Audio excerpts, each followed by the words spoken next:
Alors, on peut aussi utiliser Scratch pour simuler des expériences aléatoires, notamment je reprends l'exemple du lancer de pièces. Donc là, j'ai créé un programme que vous voyez ici. Je lui ai demandé, quand la touche espace est pressée, de faire le bloc remise à zéro. Le bloc remise à zéro, je l'ai préparé à côté. Je vous montrerai après comment j'ai fait.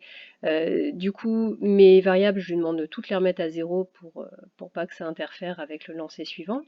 Je lui demande de demander justement le nombre de le lancer et d'attendre. Ensuite, la réponse, ce sera le nombre de lancers qui va s'afficher ici sur l'écran. Et puis en fonction de la réponse, si vous demandez par exemple 10 lancers, il va répéter 10 fois. Il va prendre un nombre aléatoire entre 1 et 2. Si ce nombre aléatoire est égal à 1, il va ajouter 1 au compteur de pile. Et sinon, si le nombre aléatoire c'est pas 1, donc c'est 2, il va ajouter 1 au compteur de face. Donc ici, il va s'afficher le nombre de lancers, le nombre de piles, le nombre de faces, et ensuite après, je lui ai demandé de calculer des fréquences. Donc j'aurais pu lui mettre directement les calculs ici, mais du coup, je lui ai mis un bloc de calcul de fréquences. La variable fréquence pile, pour la trouver, il fait le nombre de piles divisé par le nombre de lancers, et pareil, pour trouver la fréquence de face, le nombre de faces divisé par le nombre de lancers. Donc là, je choisis de mettre les fréquences en écriture décimale.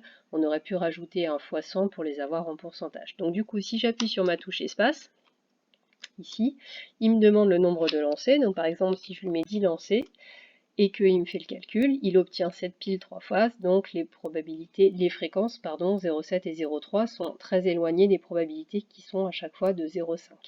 Du coup, je recommence. Cette fois-ci, si par exemple je lui mets 100 lancers, ici, bon alors là, le hasard, c'est tombé sur 0,5 et 0,5. On va recommencer, on va remettre à nouveau 100 lancers.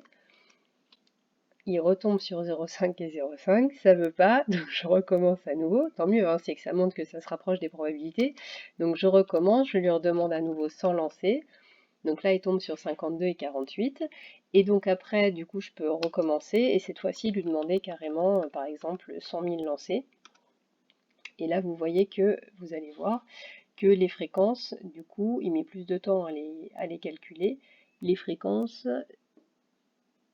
vont se rapprocher des probabilités, c'est-à-dire de 0,5 et de 0,5.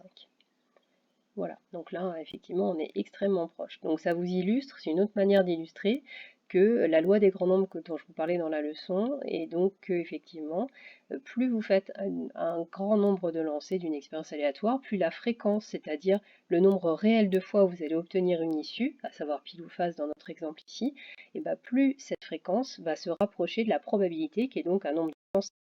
D'accord? La fréquence, c'est vraiment ce qui se passe en réalité, et la probabilité, c'est l'espoir, en fait, le nombre de chances théoriques que vous avez d'obtenir une issue.